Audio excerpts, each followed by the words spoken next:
आप हमको भारतीय जनता पार्टी की जन्मपत्री दिखाते रहे हैं हर शो में जी। और बताते रहे हैं कि कुछ ग्रह ऐसे हैं, राहु है या जो भी ग्रह है, कि भाई बड़ा छल कपट है। लेकिन ये छल कपट तो भारतीय जनता पार्टी के बड़े पक्ष में जा रहा है। तो फिर भारतीय जनता पार्टी की जन्मपत्री में क्या इस छल कपट से इतनी ताकत दिख रही है कि जब विपक्ष को चाहेंगे वो पकड़ के ले जाएंगे और या अपने षड्यंत्र से, अपनी चीजों से सरकार बना लेंगे? बदला लेने की भावना इनके अंदर जबरदस्त है। ये लोग मतलब आप सोचिए, पीठ में छुरा घोंपना जो हमारी आम जिंदगी में एक शब्द यूज किया जाता है, उस तरह के व्यक्तित्व वाले लोग हैं। मैंने जब उनसे पूछा उनकी कोई अच्छी गुण बताइए, बोले कोई गुण नहीं है इसके अंदर। बोले डरपोक है। अगर आपके अंदर हिम्मत है, आपके अंदर वास्तव में आप डरपोक नहीं है, तो ये ऐलान करिए कि बैलेट पेपर से 2024 का चुनाव होगा, ईवीएम से नहीं होगा। कहा जाता है कि everything is right in love and वार, और राजनीति भी युद्ध है। तो अगर वो युद्ध है तो उसमें हर चीज़ जायज़ है, चाहे तो धोखा हो, चाहे तो षड्यंत्र हो। अल्टीमेटली सत्ता तो हासिल कर ले रहे हैं ना वो। 2024 में देखिए, आप भी जानते हैं, मैं भी जानता हूँ, अगर वो ईवीएम मैनेज है तो वो क्यों हटाएंगे? वो तो ज़िंदगी भर इसी से कराएंगे। तो फिर इस छल प्रपंच पे काबू पाने का भी कोई ग्रह नक्षत्र हैं, या फिर ये मान लिया जाए कि इस छल प्रपंच से वो फिर 24 में सत्ता में आ जाएंगे? 2014 में चंद्रमा से चौथे घर में शनि था, तो वहां पर 10 साल की सत्ता को पलट दिया। और परमात्मा की कृपा से इस बार शनि चंद्रमा से 8वें घर में। तो मतलब और ये नीतीश नीतीश ये टाइम भी पूरा नहीं कर पाएंगे। राजीव जी, हम जब बात कर ले जरा न्याय यात्रा की और राहुल गांधी की, इन लोगों की जन्मपत्री की क्या सीन है? आने वाले 5 तारीख से इंडिया अलायंस में कोई और नए लोग भी आने वाले टाइम में इसका विस्तार होगा, जुड़ेंगे। नमस्कार, मैं हूं संजय शर्मा। आप देख रहे हैं 4 PM न्यूज नेटवर्क। संडे का दिन है, आपको इंतजार होगा राजीव नारायण जी की कुछ भविष्यवाणियों का। हर बार की तरह मैं आपको एक बार फिर ये याद दिलाना चाहता हूँ कि अगर आपका ज्योतिष में यकीन है तो आप ये प्रोग्राम देखें। मेरा खुद का ज्योतिष में यकीन है, जन्मपत्री में यकीन है, इसलिए मैं ये प्रोग्राम करता हूँ। आपका अगर भविष्यवाणियों में यकीन हो, ज्योतिष में यकीन हो तो देखिए, वरना मत देखिए। राजीव जी खुद एक इंजीनियर हैं, उसके बाद बहुत शानदार भविष्यवाणी करते हैं। पिछले चुनाव में कुछ उनकी भविष्यवाणियाँ गलत भी हुई थी, लेकिन काफ़ी भविष्यवाणियाँ सही भी होती हैं और दुनिया भर से उनके लिए संदेशे आते हैं। 150 देशों में यूपी में 4PM देखा जाता है, तो शायद ही कोई देश ऐसा होगा जहाँ पे राजीव जी का प्रोग्राम पॉपुलर ना हो। तो आज हम राजीव जी से जो बात कर रहे हैं उसमें कुछ बातें बड़ी महत्वपूर्ण हैं कि मुरली मनोहर जोशी ने राजीव जी से क्या कहा, मोदी जी को लेकर, नीतीश की जन्मपत्री में ऐसा क्या है और भाजपा की ऐसी कौन-सी जन्मपत्री है जिसमें इतना छल, कपट, प्रपंच का रास्ता है, और क्या वाक़ई में राहुल को कुछ खतरा है भारत जोड़ो न्याय यात्रा में? तमाम बातें करेंगे हम राजीव जी के पास। एक रिक्वेस्ट है आपसे, चैनल को जॉइन ज़रूर करिएगा, सब्सक्राइब करिएगा, अपना प्यार बनाए रखिएगा। मेरी तबीयत ठीक नहीं है तो मेरी आवाज़ थोड़ी-सी खराब है, उसके लिए क्षमा चाहता हूँ। चलते हैं सीधे राजीव जी के पास। स्वागत है राजीव जी 4PM न्यूज़ नेटवर्क में। आप हमको भारतीय जनता पार्टी की जन्मपत्री दिखाते रहे हैं हर शो में जी। और बताते रहे हैं कि कुछ ग्रह ऐसे हैं, राहु है या जो भी ग्रह है, कि भाई बड़ा छल कपट है। लेकिन ये छल कपट तो भारतीय जनता पार्टी के बड़े पक्ष में जा रहा है। जहां वो चाहते हैं छल कपट से वो सरकार गिरा लेते हैं। बेचारे झारखंड के विधायक भागे भागे तेलंगाना और कर्नाटक और कहाँ कहाँ, हैदराबाद सब घूम रहे हैं कि पता नहीं कहाँ कब पकड़ के ले जाएंगे। तो फिर भारतीय जनता पार्टी की जन्मपत्री में क्या इस छल कपट से इतनी ताकत दिख रही है कि जब विपक्ष को चाहेंगे वो पकड़ के ले जाएंगे और या अपने षड्यंत्र से, अपनी चीजों से सरकार बना लेंगे? और अगर ऐसा है तो ये तो राजनेताओं के लिए बहुत अच्छी बात है, चाहे छल कपट हो चाहे शांति हो, सरकार बनाना ही मकसद होता है उनका, फिर उनकी सरकार तो बनती चली जाएगी। है क्या भारतीय जनता पार्टी की जन्मपत्री में? आज पहले ये बताइए। हाँ, देखो पहले तो आपके दर्शकों को ये बताना चाहता हूँ कि ये लोग जो धर्म का पाखंड दिखाते हैं, ये धर्म का पाखंड है कि वो राम राम भक्त दिखा रहे हैं कि ये राम जी को लाए हैं, तो इनको लाना है। मैं अभी जयपुर से होकर के आया हूँ कल, तो उसमें जो है बहुत जगह-जगह वहाँ पर पोस्टर लगे हैं, जो राम जी को लाए हैं वो उनको लाना है। तो मैं यहाँ बता देता हूँ कि पहले ही बात तो ना ये राम जी की इनके ऊपर कृपा है। अगर ये छल कपट कर रहे हैं तो राम जी को पहले जाने ना। राम जी कौन थे? राम जी दया, करुणा, प्रेम, सहयोग, प्राणी मात्र के कल्याण करने वाले। उन्होंने राजा होते हुए भी धर्म का पालन किया, कभी अहंकार नहीं किया। ढोंग, पाखंड, क्रोध से कोसों दूर, संत योगी तपस्वी वैरागी की तरह विनम्रता से शासन किया। कभी किसी का धोखे से शासन नहीं हड़पा उन्होंने, जैसे ये हड़प रहे हैं। जैसे वो बिहार में पलटी मार दी, पलटी मार को अपनी तरफ ले लिया, कर्नाटक में गिराई थी, मध्य प्रदेश में गिराई थी। निरंतर आप इनका ट्रेंड पकड़िए कि वो धोखे से सत्ता गिराना। अगर आप वास्तव में धर्म की राजनीति, धर्म के ऊपर आपका इतना है, या मोदी जी इतने तपस्वी हैं जो संत महात्माओं से अपनी तारीफ करवाते हैं, तो उनको छल कपट की क्यों आवश्यकता पड़ी है? तो जो मैंने आपके प्रोग्राम में निरंतर हर प्रोग्राम में, लगभग सारे प्रोग्राम में 1 जून से जितने प्रोग्राम किए मैंने, भाजपा की कुंडली दिखाई है। मुझे ये ताज्जुब होता है कि देश के जितने ज्योतिषी हैं वो भाजपा की कुंडली को पढ़ना नहीं जानते। उनको 6 अप्रैल 1980 को जो कुंडली बनी थी, तो राजा होते हुए भगवान ने हमेशा मर्यादा का पालन किया। तो आज दर्शकों को पुनः भाजपा की कुंडली में दिखा रहा हूं। सबसे पहले ये देखिए कि जो चरित्र जो होता है वो हमारे लगन से चरित्र देखा जाता है, करेक्टर। तो उसका स्वामी 9वें घर में राहु केतु के बीच में, वक्री शनि से पीड़ित, वक्री मंगल से पीड़ित, और एक एक ग्रह होता है विवेक और बुद्धि का।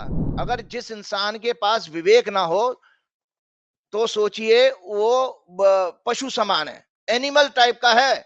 और एनिमल क्या करते हैं? छीना झपटी, उनके अंदर कुछ नहीं होता। आप देखो जानवरों को कभी सड़क पे देख लेना, तो छीना झपटी ही उनका उद्देश्य होता है। वो कभी राजी राजी से चीजें नहीं अचीव करते हैं, वो छीना झपटी, तो वही उनके अंदर दिखाई दे रहा है। तो एनिमल लिविंग है ये, बेसिकली एनिमल्स हैं ये। तो इसके अंदर, और दूसरी बात कि जब इनके प्रवक्ताओं को देखिए या इनके नेताओं को देखिए, किसी भी चीज को, जैसे हेमंत सोरेन की बात अभी मैं देख रहा था, तो तर्क देने लगेंगे। तो एक चीज है जो भारतीय वैदिक ज्योतिष के अनुसार, अब मंगल जो है हमारे लिए लॉजिक और रीजनिंग का कारक माना गया है, और तर्क शास्त्र की जो अगर पराकाष्ठा या किसी को गुड नॉलेज होगी, तो वो जो मंगल उसका स्ट्रांग होगा। और बीजेपी की कुंडली में मंगल वक्री है, राहु केतु से पीड़ित है। इसका अर्थ है बीजेपी के नेताओं में, बीजेपी भाजपा हमेशा कुतर्क की बात करेगी, मतलब अपने गलत एक्शन को जस्टिफाई करने की कोशिश करेगी। चाहे वो किसी भी जगह, चाहे एमएलए वो वहां चले गए हो या कुछ भी करें, तो हर गलत काम को। और इसके साथ साथ मंगल इनका नीच का है। तो मैंने आपकी कुंडली, आपको आपके हर प्रोग्राम में बताया जाए, एक बीमारी होती है, मेंटल डिसऑर्डर है, स्किज़ोफ्रेनिया, मानसिक रोग होता है। वो मेडिकल साइंस की नॉलेज रखने वाले जानते होंगे कि जिसमें भय के कारण आप दूसरे को हिंसा, अटैक करते हो। आप भय के कारण अटैक कर रहे हो, क्यों? जैसे कि हम अपने डे टू डे लाइफ में देखते हो, किसी इंसेक्ट्स को देखते हैं, या किसी आपके लिजार्ड वगैरह छिपकली आ जाती है, या किसी चीज को आप मारने के बाद आपकी चेष्टा होती है, आप उसको मार करके ही आप अपने अंदर आपको सेटिस्फेक्शन मिलता है। तो यही चीजें इनको सीधे सीधे कहीं सत्ता इनके हाथ से जा रही है। और एक और बीमारी होती है, फोबिया। तो भाजपा की कुंडली में चूंकि चंद्रमा नीच का है, और वक्री मंगल, मतलब पीड़ित मंगल से, राहु केतु से पीड़ित मंगल से फिर चौथी दृष्टि से पीड़ित हो रहा है। इसका अर्थ यह हुआ है कि ये लोग विंडिक्टिव बहुत है, बदला लेने की भावना इनके अंदर जबरदस्त है। ये लोग, मतलब आप सोचिए, पीठ में छुरा घोंपना जो हमारी आम जिंदगी में एक शब्द यूज किया जाता है, उस तरह के व्यक्तित्व वाले लोग हैं। तो मतलब ऐसे लोगों के लिए मैं ही नहीं कह रहा हूं, मैंने राम जी की बात बता, तो राम जी के ने जो लक्ष्मण को बताया है उसके शब्द द्वारा सुना देता हूं। राम जी ने जो कहा, तो उनके अंदर सारे वर्ड बाई वर्ड गुण आ रहे हैं भाजपा और भाजपा के लोगों में, उनके समर्थकों में भी। तो राम जी कहते हैं भरत से, ये सदैव निंदा, झूठ का आचरण करने वाले, दूसरों की तरक्की संपत्ति को देखकर ईर्ष्या करने वाले, काम, क्रोध, अहंकार, लोभ, परायण, निर्दयी, कपटी, कुटिल और अनेक पापों से युक्त होते हैं। ये मैं नहीं कह रहा हूं, भगवान राम ने कहा है। तो अब आप ये चिंतन कर लें क्या क्या है। और वे कहते हैं ये बिना कारण किसी से बैर कर लेते हैं, बिना कारण इनके अंदर किसी से दुश्मनी अरे पालने तो की बात भगवान होगी। भगवान राम ने भाजपा के लिए थोड़ी ना कहा होगा, आप भाजपा की बात कर रहे हैं। नहीं, तो मैंने पहली बात तो देखो, मैंने ज्योतिष का आधार लिया कि ज्योतिष में कुंडली में योग है, लग्नेश और लगन अगर पीड़ित हो तो आपका आपका करेक्टर अच्छा नहीं होता है, क्योंकि वो शरीर का, फिजिकल बॉडी का कारक है। दूसरा, पांचवा घर होता है बुद्धि विवेक का, तो वो भी बुद्धि विवेक का घर का स्वामी भी इनका शुक्र जो है पीड़ित है। तो जब, और एक तर्क रीजनिंग का कारण, वो भी आपका मंगल पीड़ित है। तीसरा, धर्म के प्रति जो सनातन धर्म का कारक माना गया भारत वैदिक ज्योतिष में, वो बृहस्पति को माना गया। तो बृहस्पति इनका राहु के साथ वक्री है, इसको गुरु चंडाल योग कहते हैं। इसको वैदिक ज्योतिष के अनुसार जो लोग ज्योतिष जानते होंगे गुरु चंडाल योग है। तो गुरु चंडाल योग का मतलब है कि एक जो धर्म का आप है वो पाखंड दिखाएंगे। तो बार बार ये बिना किसी कारण से बैर करते हैं, भलाई और उसके साथ बुराई, जो भलाई करेगा उसके साथ बुराई भी करेंगे। उनके संपूर्ण आचरण में झूठ, पाखंड दिखाना, छल और कपट होता है। तो ये तो रामायण की बात थी, तो इसी को मैंने कोट किया, क्योंकि मेरे शब्द होते तो आप सोचते कि मैं कोई इनसे द्वेष रखता हूं या मेरा इनसे पूर्वाग्रह से पीड़ित हूं। मैंने भगवान राम की बात की, अब दूसरी बात भगवान कृष्ण की भी कर देता हूं। भगवान कृष्ण ने भी गीता के 16वें अध्याय के 4थे श्लोक में कहा है कि ये लोग hypocrite, arrogance, pride, anger, ignorance और इस जिद्दी स्टर्नेस जो है, ये गुण राक्षसों के गुण माने गए हैं। तो ये सारे के सारे गुण मौजूद हैं। देखिए, अगर मोदी जी इतने पावरफुल नेता हैं तो उनको जो है सीधे सीधे जिस तरह की बात उठ रही है अभी देश में, कुछ बहुत सारे आंदोलन भी हो रहे हैं। मैंने भी कहा था कि छल कपट है, ये जो ईवीएम से जो चुनाव कराना है ये टोटली छल कपट है। मैं तो चीफ इलेक्शन कमिश्नर को बात करके कह चुका हूं कि उनको मैंने खुद व्यक्तिगत रूप से बात की थी, चीफ इलेक्शन कमिश्नर जो देश के हैं। मैंने उनसे ये कहा था कि ये बताइए कि एक ऐसा इलेक्शन प्रोसेस है जिसमें स्टेक होल्डर को कुछ नहीं पता। अब स्टेक होल्डर कौन है? इवन इलेक्शन कमीशन के कमिश्नर्स, ब्यूरोक्रेसी जो चुनाव करवा रही है, जो पार्टी चुनाव लड़ रही है, जो कैंडिडेट लड़ रहे हैं, उनको इस मशीन के बारे में कुछ पता है? जीरो नॉलेज है। तो नॉलेज कहां पर है, किसको पता है? वो ईवीएम मैन्युफैक्चरर को।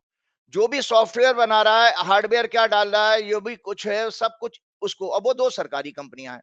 और मजे की बात, मैंने अभी पीछे कुछ वीडियो में सुना था, पढ़ा या कहीं पढ़ा है कि उसमें एक कंपनी है जो सरकारी, दो कंपनियां हैं, उनमें से एक कंपनी तो भाजपा के लोग भी बोर्ड ऑफ डायरेक्टर्स में है।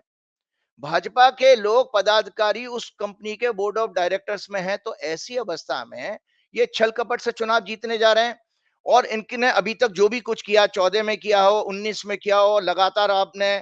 और छल कपट का एक और ताजा ताजा उदाहरण बता देता हूं, जो मेयर का इलेक्शन चंडीगढ़ में हुआ।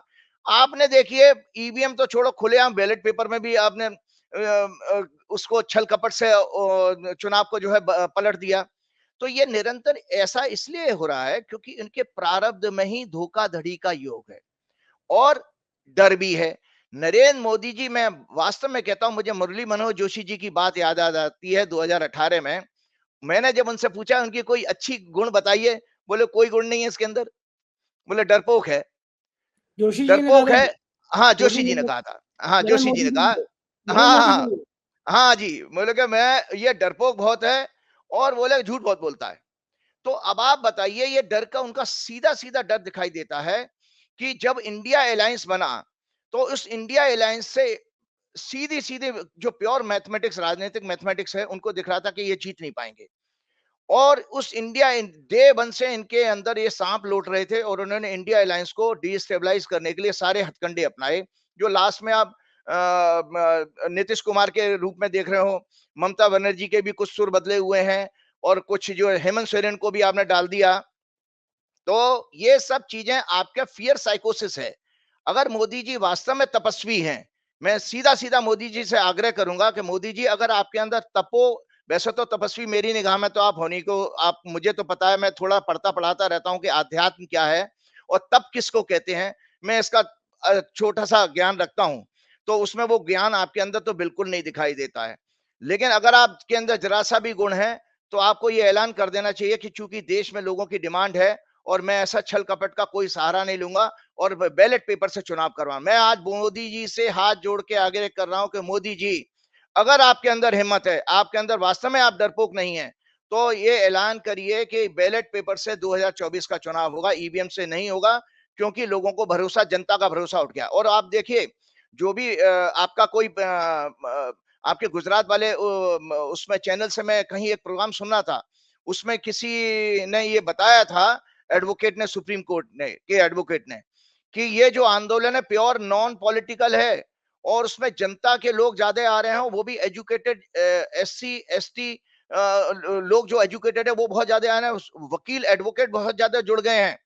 और उन्होंने ये तक चैलेंज दिया है कि अगर विपक्षी पार्टियां हमारा साथ नहीं देंगी, इसका मतलब विपक्षी पार्टियां भी उसमें शामिल हैं। तो ये मैं आज पहली बार आपके चैनल के माध्यम से ये कहना चाह रहा हूं कि आप इस जनता को धोखा देना बंद कर दीजिए। जो भी इंडिया अलायंस की पार्टियां हैं या और भी जो विपक्षी पार्टियां अदर देन बीजेपी, अगर आप ईवीएम के साथ चुनाव एक्सेप्ट करते हैं तो आप सीधे सीधे जनता के साथ धोखा कर रहे हैं, क्योंकि जनता का जो वोट जहां जा रहा है वो उसका वोट पलटा जा रहा है। तो ये सीधा सीधा धोखा, क्योंकि डेमोक्रेसी में संजय जी जनता ही राजा होती है, क्यों for the people by the people, ये एक थ्योरी है पॉलिटिक्स की। तो जनता अगर ये कह रही है कि भाई मैं हमको बैलेट पेपर से चाहिए तो उसमें कराना चाहिए। तो मैंने आपको सिलसिलेवार बताया, चूंकि जो आज रूल कर रही है पार्टी वो उसके करेक्टर में ही छल कपट लिखा हुआ है। फिर आपको राजीव जी, धर्मशास्त्र, 1 सेकंड राजीव जी, कहा जाता है कि everything is right in love and वार, और राजनीति भी युद्ध है एक। तो अगर वो युद्ध है तो उसमें हर चीज़ जायज़ है, चाहे उसमें धोखा हो, चाहे उसमें षड्यंत्र हो, अल्टीमेटली सत्ता तो हासिल कर ले रहे हैं ना वो। तो ये बताइए कि मुझे उनकी जन्मपत्री में कोई गिरह ऐसा है कि इस छल प्रपंच में, इस दुष्ट पने में कहीं वो फँसेंगे? या फिर वो इसी छल प्रपंच से अगर 2024 में, देखिए आप भी जानते हैं, मैं भी जानता हूँ, अगर वो ईवीएम मैनेज है तो वो क्यों हटाएँगे? वो तो ज़िंदगी भर इसी से कराएँगे। तो फिर इस छल प्रपंच पे काबू पाने का भी कोई ग्रह या नक्षत्र हैं? या फिर ये मान लिया जाए कि इस छल प्रपंच से वो फिर 24 में सत्ता में आ जाएँगे? देखिए ऐसा है, उसमें मैंने इंडिया की एक हॉरोस्कोप दिखाई थी, इंडिया की, भारत की कुंडली में बेसिकली ये भारत की हॉरोस्कोप है। भारत की कुंडली में जो चंद्रमा जो है यहाँ पर है तीसरे घर में, जन्म का चंद्रमा। और इस समय शनि जो है प्रजातंत्र का कारक यहाँ चल रहा है। इसको कंटक शनि कहते हैं।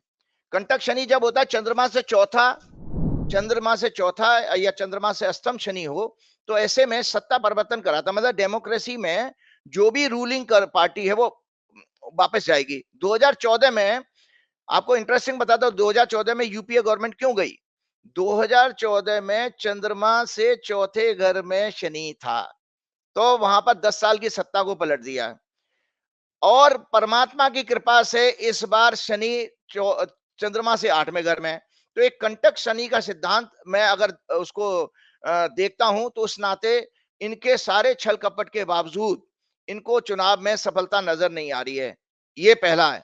हालांकि फाइनल प्रेडिक्शन तब की जानी चाहिए टेक्निकली जब चुनाव इलेक्शन अनाउंस होंगे, वो बेस है। लेकिन मैंने एक ग्रहों का संकेत बताया, अष्टम शनि होने के कारण चंद्रमा से ये सत्ता में जो है परिवर्तन का संकेत दे रहा है, और यही इनके अंदर डर है जिसके कारण उन्होंने ये तोड़फोड़ की है। लेकिन मेरा ऐसा मानना है, मैं बता दूं, बृहस्पति जो है इस समय विवेक के कारण अप्रैल के महीने में जब चुनाव होगा आपका मई में होगा, ऑलमोस्ट अप्रैल के महीने में बृहस्पति लगन में आ जाएंगे भारत की कुंडली में, जो मैंने अभी कुंडली दिखाई है।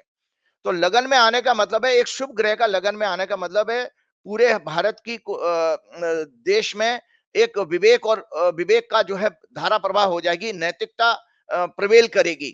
तो इसके नाते पब्लिक जो है इनको सपोर्ट नहीं करने जा रही है। यही रीजन है संजय जी कि आप राम मंदिर का मुद्दा मैं देखकर मैंने आपको बताया कि इनको बिल्कुल सफल नहीं गया है, जिसके कारण इनको छल कपट करनी पड़ रही है। अगर इनको राम जी का इतना आशीर्वाद मिल रहा था तो नीतीश वाला कांड नहीं होना चाहिए था, और हेमंत सोरेन का भी कांड नहीं होना चाहिए। हेमंत सोरेन का कांड से एक प्रेडिक्शन आज मैं नहीं दे रहा हूं, क्योंकि हेमंत सोरेन की ओथ को मैंने किसी पत्रकार, बहुत सीनियर वरिष्ठ पत्रकार हैं, उन्होंने हेमंत सोरेन के मीडिया एडवाइजर को मेरी कैलकुलेशन वाला टाइम भेजा था ओथ का। तो वो 4 साल वो सरकार क्या नाम है चली है। और इंटरेस्टिंग बात बताऊं आपको, उस सरकार में मैंने हेमंत सोरेन की जो भी कुंडली मुझे को मिली थी उसके नाते मैंने मेरी प्रेडिक्शन थी, मैं ट्वीट भेजूंगा आपको कि हेमंत सोरेन का राजयोग आ रहा है। रिजल्ट तो हंग आए थे झारखंड में, क्योंकि सभी पार्टियों को अलग अलग मिले, कांग्रेस बीजेपी को, इनको किसी को पूर्ण बहुमत तो था नहीं। तो उसमें मैंने हेमंत सोरेन का और कांग्रेस की कुंडली के आधार पर जो प्रेडिक्शन की थी उसका ट्वीट मैं आपको भेजूंगा, शेयर कीजिएगा। तो हेमंत सोरेन की कुंडली आप ये देखिए कि हेमंत सोरेन की कुंडली है 10 अगस्त 1975 का जन्म है हेमंत सोरेन का, 10 अगस्त 1975 का। और इस कुंडली में उनकी बृहस्पति की महादशा चल रही है जो 5वें घर में बैठे हैं। तो और अभी आने वाले टाइम में 10 फरवरी से इनकी बृहस्पति में सूर्य में शुक्र की दशा शुरू हो रही है। तो हेमंत सोरेन को 10 फरवरी के बाद, एक लेटेस्ट प्रेडिक्शन है, 10 फरवरी के बाद जुडिशरी से इनको रिलीफ मिलने जा रही है। आने वाली 10 फरवरी, आज 3 फरवरी हो गई, 10 फरवरी से लेके 27 मार्च तक शुक्र का पीरियड रहेगा, और शुक्र इनके 9वें घर में है जो जुडिशरी का हाउस होता है। तो हेमंत सोरेन की कुंडली की मैंने भविष्यवाणी आज ये की है कि हेमंत सोरेन को लीगल रिलीफ मिलने जा रही है, हेमंत सोरेन वापस आएंगे। और जो झारखंड की मैंने जो ओथ की बात करी, तो ओथ में जब हमने जब कैलकुलेशन देते हैं कि सरकार रुकनी चाहिए, तो इंटरेस्टिंग पार्ट ये है, हेमंत सोरेन के ग्रहों के कारण हेमंत सोरेन लीगल फंसे हैं, लेकिन सरकार तो झारखंड की में अभी भी उसी पार्टी की है, सरकार तो नहीं गिरी ना। तो ये दर्शक ये माने कि मेरी कैलकुलेशन कितनी सटीक थी, कि सारे षड्यंत्र के बावजूद भी सरकार अभी भी चल रही है उन्हीं की, ठीक है। आपने और आपने एक आपने एक ट्वीट नीतीश को लेके भी किया है कि नीतीश ने इस बार भी जो शपथ ली है वो ठीक नहीं है, ग्रह ठीक नहीं है। जी बिल्कुल, मैंने कहा कि नीतीश ने जो चर लगन में शपथ ली है, और नीतीश कुमार ये अपने इस कार्यकाल में फिर दोबारा से ये सरकार पलटी जाएगी, और ये सरकार का टेन्योर पूरा नहीं हो पाएगा। वो ट्वीट में मैं शेयर करूंगा, आप जरूर शेयर कीजिएगा। नीतीश ने चर लगन में शपथ ली है, कर्क लगन में इन्होंने शपथ ली थी। तो मतलब ये और नीतीश ये टाइम भी पूरा नहीं कर पाएंगे। ये टाइम पूरा नहीं कर पाएंगे। और नीतीश के साथ लगातार मेरे 2 प्रेडिक्शन पहले भी नीतीश के साथ पूरी हुई हैं। पहली जब उन्होंने उसके साथ बनाई थी अपने पहली सरकार, जब गठबंधन था ना, उसमें आपके लालू जी के साथ जब मिलकर चुनाव लड़े थे, उस समय भी मैंने 2015 में थी शायद, तब भी मैंने प्रेडिक्शन की थी कि नीतीश ये सरकार गिरेगी। उसके बाद नीतीश ने दोबारा जब सत्ता में आए बीजेपी का, तब भी मैंने कहा। तो अभी भी नीतीश के साथ पता नहीं क्या प्रॉब्लम है, वो गलत लगन में वो शपथ ले लेते हैं बार बार, इसीलिए वो पलटी मार बन गए हैं बेचारे। उनके साथ नहीं, उनके ग्रहों ने उनसे कराया है। राजीव जी, हम जब बात कर ले जरा न्याय यात्रा की और राहुल गांधी की, इन लोगों की जन्मपत्री की क्या सीन है? बहुत अच्छी बात आपने कही। देखिए, राहुल गांधी की कुंडली जो मैंने आपको दिखाई थी, राहुल गांधी की कुंडली में अभी मंगल कल परसों 5 तारीख को मंगल चेंज होने जा रहा है राहुल गांधी की कुंडली में, वो 10वें घर में आ जाएगा उनका। और प्रतिष्ठा का घर है उनका, प्रतिष्ठा के घर का स्वामी है, मेष राशि का स्वामी होता है मंगल, और वृश्चिक राशि का स्वामी है। तो राहुल गांधी की कुंडली 3 अप्रैल क्या नाम है 5 फरवरी के बाद, 5 फरवरी से लेके 25 मार्च तक का पीरियड राहुल गांधी के लिए एक बेहतरीन पीरियड है, जिसमें उसको बहुत सफलता मिलने वाली है, उसकी यश और ज्यादा बढ़ने वाला है ये राहुल गांधी की कुंडली में। और राहुल गांधी के अंदर जबरदस्त करेज क्यों है? बिकॉज उनके मंगल के कारण है, और उनका चंद्रमा भी धनु में है, और जो चंद्रमा मंगल को देख भी रहा है। तो कर्क में जो मंगल आ रहा है वो मंगल उच्च का होता है, तो ये राहुल गांधी के चौथे घर में जा रहा है जो सत्ता की तरफ है। राहुल गांधी बहुत अच्छी अपनी कांग्रेस पार्टी और इंडिया अलायंस के लिए भी जो भी।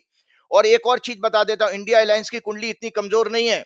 मैं आपके दर्शकों को दोबारा बता देता हूं, अगर ये उन्होंने जो टाइम दिया, मैंने विकिपीडिया से लिया, अगर ये टाइम करेक्ट है, इंस्पाइट ऑफ द नीतीश चले गए हों, लेकिन अभी भी इंडिया अलायंस के जो भी पार्टनर हैं, और एक और चीज मैंने इंडिया अलायंस में देखी है, आने वाले 5 तारीख से इंडिया अलायंस में कोई और नए लोग भी आने वाले टाइम में इसका विस्तार होगा, जुड़ेंगे। एक नीतीश गए, लेकिन कुछ लोग जो बीजेपी से नाराज होंगे वो इलेक्शन के टाइम, अभी इलेक्शन अनाउंस तो होने दीजिए, इंडिया अलायंस खत्म नहीं होगा, इंडिया अलायंस का विस्तार भी होगा, और इंडिया अलायंस के लिए 5 फरवरी से एक बेहतरीन टाइम शुरू हो रहा है।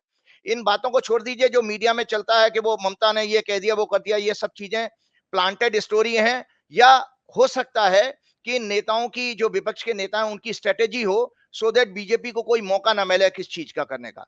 तो मैं इंडिया अलायंस के लिए भी मैंने बताया बहुत अच्छा है। और आप बताता हूं भारत जोड़ो यात्रा का, 4 फरवरी से भारत जोड़ो न्याय यात्रा की जो दशा शुरू हो रही है। पहली बात तो आपको बताता हूं, भारत जोड़ो न्याय यात्रा, हालांकि इनका पहले ओरिजिनल समय 12 बजे का था, फिर बाद में 3:45 पे इनकी शुरू हुई है। ये जो लगन बना मिथुन लगन, ये राहुल गांधी की कुंडली में भाग्यस्थान है, तुला लगन के लिए भाग्यस्थान में होता है।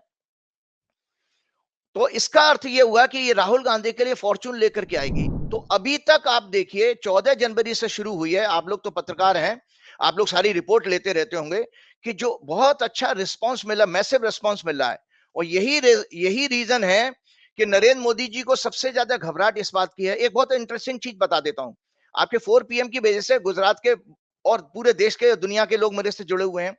एक एसडीएम लेवल का अधिकारी गुजरात से मुझे फोन करता है जब आबू धाबी के शेख का रोड शो करने वाले थे मोदी जी अहमदाबाद में, तो भीड़ नहीं आ रही, भीड़ नहीं जुट रही थी, तो वहां पर चीफ मिनिस्टर ऑफिस से सारे सरकार छोटे बड़े से लेकर छोटे अधिकारियों तक संदेश गया था कि भीड़ इकट्ठी करनी है। तो मोदी जी के रोड शो के लिए आबू धाबी के शेख के साथ गुजरात में, जो कि उनका खुद का राज्य है, जहां उन्होंने 12 साल 12.5 साल मुख्यमंत्री रहे और अभी 10 साल से प्रधानमंत्री हैं, उसके बावजूद अगर आपको भीड़ लाने के लिए सरकारी अधिकारियों पर दबाव बनाना पड़ रहा है, इसके विपरीत राहुल गांधी की कुंडली में क्यों कि भारत जोड़ो न्याय यात्रा, उसके स्वतः उसके स्वेच्छा से लोग उसके अंदर आ रहे हैं। तो ये जो मोदी जी को ये जो घबराहट है, वो बेसिकली राहुल गांधी की जो न्याय यात्रा को रिस्पांस मिल रहा है, वो मोदी जी के लिए सबसे ज्यादा और पूरी एंटायर भाजपा के लिए सबसे ज्यादा चिंता का विषय बन गया है, जिसके कारण ये सारे छल कपट कर रहे हैं। और आपको बता देता हूं कि देखिए एक सुब्रमण्यम स्वामी जी हैं जो भाजपा के, ये अभी भी नेता हैं, बहुत वरिष्ठ हैं। उनके किसी प्रोग्राम में मैंने सुना था कि मोदी जो है अगर किसी से डरते हैं तो जनता से डरते हैं। तो आप यही देखिए कि ये जो न्याय यात्रा के सफल होने की वजह से ये मोदी जी ने ये बिहार की सरकार को भी टॉपिल किया, हेमंत सोरेन के साथ भी किया, या आगे भी कुछ कर सकते हैं। एक छोटी सी जानकारी दे दूं, मंगल के कारण, क्योंकि एक राहुल गांधी की सेफ्टी के लिए मैं प्रार्थना करूंगा कांग्रेस पार्टी वालों से, थोड़ा ध्यान रखें, क्योंकि वो जन्म के शनि पर दृष्टि जा रही है राहुल गांधी की कुंडली में। तो थोड़ा कोई छुटपुट ऐसी घटना हो सकती है जैसी उन्होंने असम में जो हुई थी तोड़फोड़ वाली। तो उसके ब्यूरोक्रेसी भारत की सरकार भी इसका ध्यान रखे और कांग्रेस पार्टी भी जरा ओवर क्या नाम है एक्टिव रहे इस केस में। कुछ मेरे को तकलीफ इसमें दिखाई देती है। ठीक है राजीव जी, आखिर में मैं आपसे बस एक अनुरोध करना चाहूँगा, एक संवेदनशील विषय है। अभी पिछले दिनों घटना आई, दिल दहल गया। बच्चे ने कोटा में लिखा कि मैं इससे ज़्यादा कर नहीं पा रहा हूँ, सुसाइड कर लिया। तो आप तो मेडिकल खुद इंजीनियर हैं आप, और मेडिकल योग और वैदिक चीज़ों का मेडिकल से जोड़ के बताते भी हैं। ये डिप्रेशन क्यों आता है बच्चों के मन में, और क्या अध्यात्म या किसी चीज़ में ऐसा कोई राह है कि बच्चे ये सब ना करें? इसके लिए कोई लाइन है आपके पास में? जी देखिए, ऐसा है कि ये मैं पुस्तक दिखा रहा हूँ जो मैंने पहले भी दिखाई थी, प्लैनेट्स एंड एजुकेशन। इसके ऊपर हमने लगातार 3 बरस तक रिसर्च की है और शिक्षा सब्जेक्ट्स के ऊपर। तो पहली बात बता दें तो भारत की जो हमारी जो भी कुंडली होती है, उसका 5वां घर जो है वो आपका एजुकेशन का होता है, 5वां घर। तो 5वें घर से क्या देखा जाता है, क्यों मेंटल इश्यू बन जाते हैं बच्चे, क्यों सुसाइड कर लेते हैं, उसका आज बच्चों के पेरेंट्स के लिए और सारे दर्शकों के लिए नॉलेज दे रहा हूं कि 5th हाउस से 5th house signifies fascination, thinking, logic and wisdom, emotions. For a sound mental health 5th house and 5th Lord should be strong. इसका अर्थ ये हुआ है। और दूसरा आपको बता देता हूं कि जो बच्चों को ये ध्यान रखना चाहिए कि दूसरा हाउस होता है हमारी कुंडली में, सेकंड हाउस लगन से एंटी क्लॉकवाइज जब चलते हैं, वो होता है फैमिली का। तो पहला लर्निंग जो है वो वहां पर जो शुरू होते हैं, बच्चों को पहला जो शब्द देती है वो माँ देती है। तो इसलिए फर्स्ट लर्निंग का हाउस सेकंड हाउस है। तो ये माना जाता है। और चौथा घर होता है घर के एटमॉस्फेयर का। तो इस मेरी आप सब लोगों से आज पूरे जो देश में जिनके बच्चे एग्जाम देने जा रहे हैं, उनसे कृपया करके ये प्रार्थना है कि एक दूसरा घर हमारा भोजन का भी होता है। तो बच्चों को इस दौरान जंक फूड से बचाना चाहिए।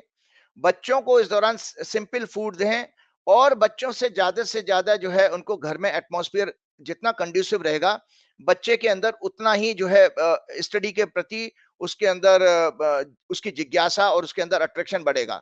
और कुछ छोटी छोटी टिप और मैं देना चाहता हूं बच्चों को कि देखिए, कम से कम 15 बार बच्चे जो है डीप ब्रीदिंग की एक्टिविटी करें। क्योंकि डीप ब्रीदिंग के लिए आपको बता देता हूं कि जो प्राण है वो बेसिकली आपकी बॉडी और माइंड को कनेक्ट करता है।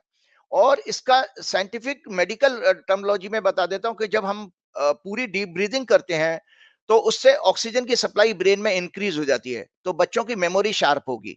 और इससे परीक्षा में सबसे ज्यादा जरूरी मेमोरी का ही गेम है, क्योंकि हम सभी जानते हैं कि हमारा जो ब्रेन है 10 से 12% कॉन्शियस ब्रेन है और 88% सबकॉन्शियस माइंड है। तो जो भी बच्चे तैयारी करते हैं वो सबकॉन्शियस माइंड में स्टोर हो जाता है। और कॉन्शियस माइंड जब आपकी परीक्षा होती है 3 घंटे की, तो उस समय कॉन्शियस माइंड जितना मतलब डिस्ट्रैक्शन से बचा हुआ रहेगा, हेल्दी रहेगा, तो वो डेटा को, उस पढ़े हुए जो सबक को वहां से अपने सबकॉन्शियस माइंड से लाएगा और आप अपनी अच्छी परीक्षा कर पाएंगे। तो इसका अर्थ ये प्राणायाम करने से ब्रेन हेल्दी रहता है, और ब्रेन से को फिजिकल फॉर्म में कॉन्शियसनेस से ही माना गया कि जितना ब्रेन अलर्ट रहेगा उतना ज्यादा फायदा है। और तीसरी चीज मैं बता कि इस अच्छे प्राण से क्या फायदा है। our pran energy uplift our life force and immunity to higher level. It helps in healing mental suffering because oxygen supply increases to brain, forming pure blood also, कि हीमोग्लोबिन जो बनता है हमारी बॉडी में लंग्स में जाकर के जब ऑक्सीजन मिलती है, जो प्राण हम लेते हैं, उससे प्योर हीमोग्लोबिन बनता है। और जितना शुद्ध खून बनेगा हमारी हेल्थ अच्छी रहेगी, इम्यूनिटी अच्छी रहेगी। It helps in becoming active and powerful. one always remain in blissful state and our life filled with divinity and grace. It also helps in removing fears, phobias and addiction. ये मैंने प्राणायाम के फायदे बता दिए। और प्राणायाम में कोई अनुलोम विलोम नहीं करना बच्चों को, केवल इनहेल करना है और स्लोली स्लोली एक्सहेल करना है। एक टिप और है कि ज्यादातर कोशिश करें बच्चे पूरब की दिशा की तरफ फेस करके पढ़ें, क्योंकि पूरब की दिशा हमारे 4 दिशाओं में से पूरब की दिशा सन की जो फेस करने वाली दिशा है, वो हमारी नॉलेज की दिशा मानी गई है, तो आपकी नॉलेज बढ़ेगी। और बच्चे जो है मिल्क जरूर लें, क्योंकि मिल्क से हमारा स्लीप जो है बेटर होता है और बच्चों को कॉन्स्टिपेशन की शिकायत नहीं होगी। ये मैं टिप्स वो इसलिए बता रहा हूँ संजय जी, ये मैं बच्चों को जो चिल्ड्रन एजुकेशन काउंसलिंग के केसेस आते रहते हैं, मैं उनको रेगुलर लेवल पर उनके पेरेंट्स को भी बताता हूँ। और साथ में जंक फूड को मैंने पहले ही बता दिया। पेरेंट्स को भी ये चाहिए कि पेरेंट्स अपने सपने बच्चों में अभी इस समय के लिए देखना बंद कर दें, क्योंकि जो पेरेंट्स का और सोसाइटी का प्रेशर है वो बच्चों को डिप्रेशन की तरफ लेकर के जाता है। एक और बच्चों को चाहिए कि बच्चे एग्जाम के दिन अपने माँ बाप की ब्लेसिंग्स जरूर लेके जाएं, क्योंकि ब्लेसिंग्स में भी आपको मैं बता देता हूँ, एक 3-4 हैप्पी हार्मोन है। जो हैप्पी हार्मोन है, एक मेलाटोनिन है जो स्लीप से बनता है। तो मेरी बच्चों से प्रार्थना है, उनके पेरेंट्स से प्रार्थना है कि कम से कम बच्चे 7 से 8 घंटे नींद लें, कम से कम। तो मेलाटोनिन जितना ज्यादा बनेगा बच्चे के अंदर हैप्पीनेस आएगी। दूसरा हार्मोन है सेरोटोनिन, ये मूड का हार्मोन है। तो मैं बच्चों से प्रार्थना करूंगा हफ्ते में कम से कम 3 दिन, चाहे आधा किलोमीटर का एक पार्क में राउंड जरूर लगा करके आए, क्योंकि हमारी प्रकृति में संजय जी 70% हरा रंग है। तो जैसे ही हम हरा रंग ग्रोथ का माना गया है, हम जब हरा रंग को देखते हैं हमारे मन में एक अजीब सी खुशनुमा फीलिंग आ जाती है, उसी को मूड हार्मोन कहते हैं, सेरोटोनिन। तो पार्क में वॉकिंग का 3 हफ्ते में 3 दिन कम से कम रखें, उससे पूरी बॉडी में ये मैं बच्चों के लिए टिप्स बता रहा हूँ, क्योंकि हेल्थ अगर ठीक रहोगी तभी आपकी परफॉर्मेंस अच्छी होगी एग्जामिनेशन में।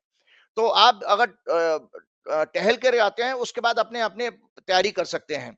और एक हार्मोन जो मैंने ब्लेसिंग का इसलिए बताया, ऑक्सीटोसिन है, जो टच का हार्मोन कहा गया है, कि जो हम कहते हैं जब किसी को हग करते हैं या उसके सर पे हाथ फेरते हैं या उसकी पीठ पे थपकी देते हैं, इससे हमारे अंदर एक बॉडी में ऑक्सीटोसिन जो हार्मोन बनता है। तो ये बच्चों को जरूरी है। तो माँ बाप को ये चाहिए कि जब आपका बच्चा पढ़ रहा हो तो बीच में आकर के हल्का सा उसके सर पे आके उसको एक टच दे करके जाएं या शाबाश करके उसको एनकरेज करें, और इससे बहुत फायदा होगा। और बच्चे जब माँ बाप का आशीर्वाद लेके जाएं तो उस समय भी माँ बाप टच करके उसको घर से भेजें। तो मैं एक और चीज बता देता हूं कि जो ये 3 जो हमारे पावरफुल इमोशंस हैं, उन इमोशंस पे जरूर माँ बाप को और उनके बच्चों को काम करना चाहिए। इसके साथ मैं प्रोग्राम आपका समाप्त करना चाहूंगा। 3 जो पावरफुल इमोशंस है, फियर, वरी एंड एंथुजियाज्म, उत्साह जिसको कहते हैं। Real cause of fear is ignorance, अज्ञानता ही फियर है। अब जैसे अज्ञानता क्या आ जाती है कि बच्चे जो है पहले से ही, बच्चे या बच्चों के माँ बाप पहले से परीक्षा से पहले नंबर पहले अपने कैलकुलेट कर लेते हैं कि हमारे इतने नंबर आने चाहिए। भाई आप जीवन में लॉजिक लगाइए कि आपको एक ही तो काम करना है, आप एग्जामिनर हो कि एग्जामिनी, आप परीक्षक हो कि परीक्षार्थी। तो हम तो परीक्षार्थी हैं, तो परीक्षक का रोल क्यों हम प्ले कर रहे हैं, इससे फियर आ जाएगा। तो उसको सोचना बंद कर दें, केवल अपनी प्योर तैयारी रखें। और एक सिंपल, एक बहुत बहुत किसी का एक कोट बहुत अच्छा है, nothing is to be fear, it has to be understood. कि ये फियर का कारण क्या है, उस कारण को जानने की जैसे ही प्रयास करेंगे, फैक्ट्स पता करेंगे, फियर एड्रेस हो जाएगा। अब और दूसरा बात है, introspection and knowledge are the best techniques to control fear. अब वरी आती है, वरी कब आती है? कंफ्यूजन और इनडिसाइसिवनेस, करें कि नहीं करें, ये जो है, ये स्थिति जो होती है, ये आपके अंदर वरी पैदा करती है। इसका बेस्ट तरीका ये है कि जब बच्चे अपना एक सर्टेन टाइम टेबल बनाएंगे स्टडी का, सोने का, खाने का, तो उनकी वरी एड्रेस हो जाएगी। फिर उनको ये नहीं लगा अगर यार पढ़ नहीं पाए। तो मैं ये टिप्स ऐसे बताना, बच्चे मेरे और उनके पेरेंट्स नोट कर लें कि बच्चे के अंदर से वरी करनी है, तो उसका टाइम टेबल, स्टडी के टाइम टेबल, उसके सोने का, खाने का, पीने का, सबका एक बना करके बच्चे को हेल्प करें। और लास्ट आता है एंथुजियाज्म, उत्साह जिसको कहते हैं, जो आपको सेल्फ मोटिवेशन देता है। ये एक्चुअली संजय जी इसका ग्रीक वर्ड है, ये इसका ग्रीक मीनिंग क्या है? ये एंथुजियाज्म बनता है ग्रीक वर्ड से ENN meaning with in, and the word theos which means God. Putting them together is beautiful definition of enthusiasm and theos. So strong connectivity with supreme father, मतलब within yourself क्या है? भगवान, आत्मा। तो इसके जैसे ही आप विदिन होना शुरू कर देते हो, तो आपके अंदर उत्साह वापस आ जाता है। इसीलिए मैं चाहूंगा कि बच्चे ना करें, अगर बच्चे केवल हाथ जोड़ें, तो एंथुजियाज्म आपके अंदर आए, आपका फियर एड्रेस हो। अगर आप कर सकते हैं तो एक छोटे से हनुमान जी की आशीर्वाद वाली फोटो और एक सरस्वती जी की फोटो, बच्चों के माँ बाप चाहिए, उनके एक फोटो चिपका दें टेबल के आगे। और उन बच्चे कुछ नहीं करें, प्रेयर करने के लिए बच्चों से नहीं कह रहा, केवल हाथ जोड़ करके अपने रखें और अपनी पढ़ाई करें। बच्चों के निमित्त जो है माँ बाप जरूर प्रेयर करें, क्योंकि प्रेयर की कंसेप्ट ये है कि बच्चों की जो प्रेयर है वो माँ बाप को, सबसे ज्यादा प्योरेस्ट प्रेयर होगी तो बच्चों के माँ बाप की होगी। तो इस तरह से हम जो है अपने बच्चों को हेल्प कर सकते हैं इस स्टडीज में। उनका फियर एड्रेस हो गया, वरी एड्रेस हो गई, तो निश्चित रूप से बच्चों की इस तरह की दुर्घटना हमको नहीं सुनने को मिलेगी। बच्चे बहुत अच्छा परफॉर्म करेंगे। और मैं सारे परीक्षार्थी बच्चों को बहुत बहुत शुभकामनाएं देना चाहता हूं कि आप मस्त रहिए, कोई चिंता की बात नहीं है। बस परीक्षक बनने की कोशिश मत करिए, परीक्षार्थी बिल्कुल रहिए। सही बात, बिल्कुल लास्ट सही में बात। हनुमान जी की प्रार्थना के साथ जो है, मुझे याद वही है, आपको याद नहीं है, देख हाँ, लीजिए। मैं आपको नहीं, मुझे याद है कंटेस्ट में कभी कभी एक एक चौपाई ले लेता हूँ केवल प्रसंग में जो आता है। तुमरे भजन राम को तो पावे, भावे जन्म जन्म जन्म के जन्म दुख का दुख विश्राम है, विश्राम, अंत अंत काल काल रघुवरपुर जाई, जहाँ जहाँ जन्म जन्म हरि हरि। भक्त कहाई। मतलब आपका हनुमान जी का जो भजन है, सीधा सीधा राम को प्राप्त होता है, और राम का प्राप्त, और इसी से आपको हरि नाम और हरि कृपा आपको मिलती जाती है। जय श्री राम, जय हनुमान। बहुत शुक्रिया राजीव जी, धन्यवाद आपका, आपने समय दिया, थैंक यू। तो सुना आपने, ये थे राजीव नारायण जी, और बड़े खुल के आज बात कर रहे थे और बता रहे थे कि नीतीश बाबू अपना ये कार्यकाल भी पूरा नहीं कर पाएंगे, बिहार में फिर खेला होगा। आपको ये बातचीत कैसी लगी, मुझे इंतजार रहेगा, अपनी राय से अवगत कराइएगा। चैनल को प्यार करिएगा, सब्सक्राइब बनाए करिएगा, साथ रहिएगा। Thank you.